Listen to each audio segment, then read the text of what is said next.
इसको सियासत की नज़र नहीं होना चाहिए। पड़ोसी मुल्क में एक दूसरे का ख्याल रखा जाए, लेकिन ये है कि एपिसोड अभी हुआ है और आपने डायरेक्ट पाकिस्तान का नाम ले लिया, तो एटलीस्ट आपको सबूतों के साथ आए, दुनिया को बताएं, ठीक है। और मैं समझता हूँ कि हमारा किसी का भी कोई मज़हब, जिसका भी कोई जो मज़हब हो, वो दहशतगर्दी को कोई सपोर्ट नहीं करता। एक इंसानियत की, बेगुनाह आदमी की वहाँ पे जो हुआ है, बहुत अफसोस की बात है।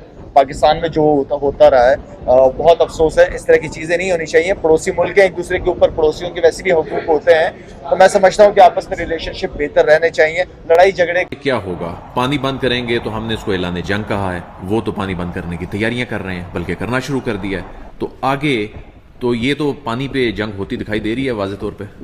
मैं आपको एक बड़ा ही मुख्तलिफ सा जवाब दूं। जी, क्या ट्रंप की, अमेरिका की अब जिम्मेदारी नहीं है? वो यही कह के पीछे हट जाएंगे कि ये आप लोग, चूँकि इंडिया तैयार नहीं हो रहा, अब आप जाने, आपका काम जाने, और फिर ये मामला उसी तरह स्टैंड स्टिल रहेगा और किसी वक्त भी फिर दोबारा भड़क। पाकिस्तानी कौम को कोई परेशानी नहीं होनी चाहिए। इंडिया पाकिस्तान का पानी बंद नहीं कर सकता। अच्छा, वो कैसे? भाई छोड़ देना।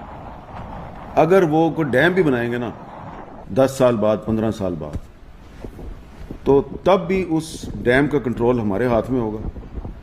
और अभी भी जिन डैमों के ज़रिए उन्होंने थोड़ा 3-4 दिन के लिए पानी बंद किया है, उन डैमों का कंट्रोल आपके हाथ में है। खुदा ना ख्वास्ता, खुदा ना ख्वास्ता, खुदा ना ख्वास्ता, मेरे मुंह में खाक। मुझे बहुत मज़ा आया, मुझे बहुत मज़ा आया है यल्दा हकीम और शेरी रहमान की गुफ्तगू सुनने का। मैं तो उस दिन का इंतजार कर रही हूँ जब कश्मीर के लिए भी हिमायत हमारे लिए एक रेड फ्लैग बन जाएगा, क्योंकि उस जिसका खतरा है, एस्केलेशन का खतरा है कि इंडिया की तरफ से एस्केलेशन होगी। जहां छोड़ के गए से आगे बढ़ेंगे अगली दफा। भारत के minister of external affair doctor Jaishankar ने पाकिस्तान को एक बड़ी तगड़ी किस्म की धमकी लगाई है। We will go deep inside Pakistan. India में बने डैमों का कंट्रोल सर पाकिस्तान के हाथ में कैसे हो सकता है? ये वैसे ही हो सकता है जिस तरह हमने राफेल जहाज का रडार सिस्टम और रेडियो सिस्टम जैम कर दिया था, वैसे ही हो सकता है। अब आगे नहीं पूछना। F-35 अब जो है, कोशिश ये करें कि अपने हुक्मरानों को समझाएं कि ये जंग जो है ना आपके लिए ना हमारे लिए, दोनों के लिए जो है वो मुफीद। तुम लोग करोगे सर्जिकल स्ट्राइक, तुम लोग करोगे पाकिस्तान पे हमला, मैली आंख से भी देखने की कोशिश न करना, तुम लोग की आंखें आकर हम निकाल लेंगे। क्या बात कर रहे हैं? खुदा अपने मासूमों को तलकीन कीजिएगा कि वो अल्लाह से हमारी शिकायत ना करे, बल्कि अल्लाह से ये दरख्वास्त करे कि वो हमारे जैसे कमजोर ईमान वालों को ताकत अता करे, क्योंकि हम भूले हुए हैं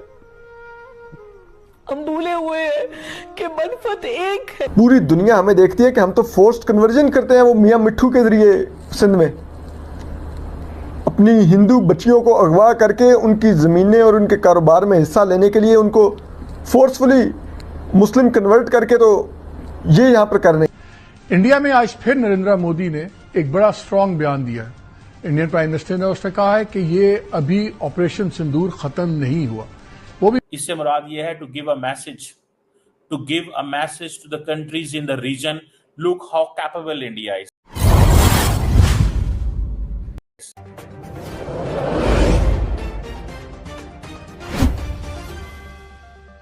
पड़ा इसे पूरी इंटरनेशनल क्रिकेट कशीदगी की वजह से अब कहा जा रहा है कि इंटरनेशनल इवेंट्स में भी पाक भारत टाकरा नहीं होगा। दोनों तरफ से अब ये खबरें आ रही हैं, तो बीइंग अ क्रिकेटर आप क्या समझते हैं? एज एम्बेसडर ऑफ पाकिस्तान मैं यही कहूँगा कि देखें, क्रिकेट की वजह से, स्पोर्ट्स की वजह से और स्पोर्ट्स डिप्लोमेसी पे मेरा बहुत स्ट्रॉन्ग बिलीव है। इसको सियासत की नज़र नहीं होना चाहिए।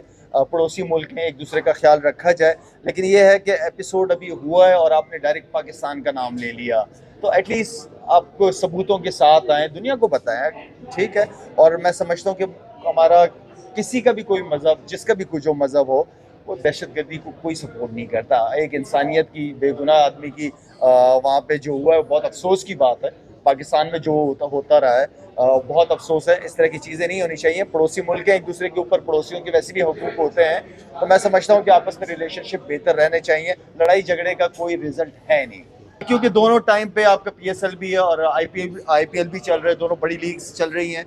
और मैं समझता हूँ कि क्रिकेट मैचेस जितने हमारे PSL के अच्छे मैचेस होंगे, क्योंकि स्टार्ट उस तरह नहीं हो जिस तरह नॉर्मली जो पिछले 9 साल आपने जितने भी मैचेस देखे हैं ज़्यादातर आखिरी ओवर या आखिरी बॉलों पे ख़त्म हुए, तो जितने अच्छे तगड़े मैचेस होंगे उतना लोगों का इंटरेस्ट बढ़ेगा, ग्राउंड में आएंगे।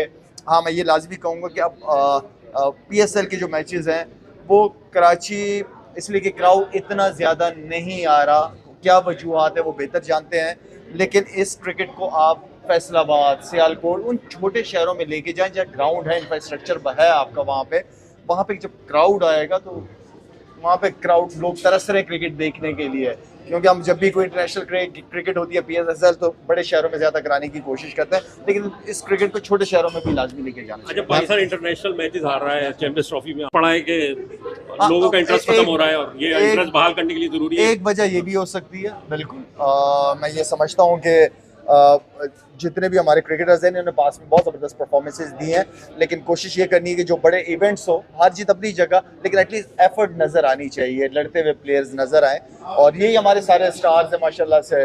बाबर आजम को देख लें, माशाल्लाह से अच्छा लगता है, ग्राउंड में जाता है लोग। एक इंटरव्यू दिया है वहाँ के मीडिया को, और वहाँ पर बात करते हुए जो है वो उनका यही कहना है कि अगर पाकिस्तान की तरफ से फिर कोई बात हुई या ऐसा लगा भारत को कि फिर किसी किस्म का अटैक हुआ, या ऑफ कोर्स उन्होंने एक टेररिज्म को ही लेकर बात की है, और उनका यही कहना था, तो फिर पाकिस्तान में अंदर की तरफ जो है, यानी कि जो एरियाज अंदर आ जाते हैं उसमें भी अटैक किया जा सकता है। बात सिर्फ बॉर्डर तक या कश्मीर तक या उधर तक ही नहीं रहेगी। जय हिंद दोस्तों।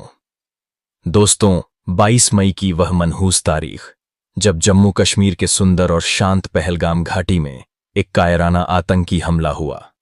इस हमले में हमारे देश के 26 निर्दोष नागरिकों ने अपनी जान गंवाई। यह हमला न सिर्फ मानवता के खिलाफ था, बल्कि भारत की संप्रभुता पर सीधा प्रहार था। इस दर्दनाक घटना के बाद पूरा देश सदमे में था, शोक में डूबा था। लेकिन इस माहौल में पाकिस्तान के पूर्व क्रिकेटर शाहिद अफरीदी का एक बयान सामने आया, जिसने भारतीयों के जख्मों पर नमक छिड़कने का काम किया। अफरीदी ने न सिर्फ इस हमले की निंदा नहीं की, बल्कि उल्टा भारत पर ही आरोप लगा दिया कि भारत खुद ही ऐसे हमले कराता है। यह बयान इतना गैर जिम्मेदाराना और असंवेदनशील था कि लाखों भारतीयों का खून खौल उठा। यह बात यहां खत्म नहीं हुई। सोशल मीडिया पर अफरीदी और भारत के पूर्व सलामी बल्लेबाज शिखर धवन के बीच जुबानी जंग छिड़ गई। धवन ने अफरीदी को जमकर लताड़ लगाई और अफरीदी ने जवाब में सेना की वर्दी में धवन की एक एडिट की गई तस्वीर पोस्ट करते हुए चाय की पेशकश की। यह पोस्ट न केवल अपमानजनक थी, बल्कि भारतीय सैनिकों के सम्मान को भी ठेस पहुंचाने वाली थी। इसके बाद भारतीय सोशल मीडिया यूजर्स ने अफरीदी को करारा जवाब दिया, और फिर 28 मई को भारतीय सेना ने नियंत्रण रेखा के पास एक सटीक और शक्तिशाली ऑपरेशन को अंजाम दिया, जिसमें आतंकी ठिकानों को तबाह किया गया। इस ऑपरेशन को भारतीय मीडिया ने करारा जवाब बताया। अब सोशल मीडिया पर शाहिद अफरीदी एक बार फिर ट्रोल हो रहे हैं। लाखों भारतीय यूजर्स उनसे एक ही सवाल पूछ रहे हैं, अब बोलो अफरीदी, क्या कहोगे? तो दोस्तों, आज के वीडियो में बस इतना ही। मिलते हैं किसी और वीडियो में। तब तक के लिए धन्यवाद।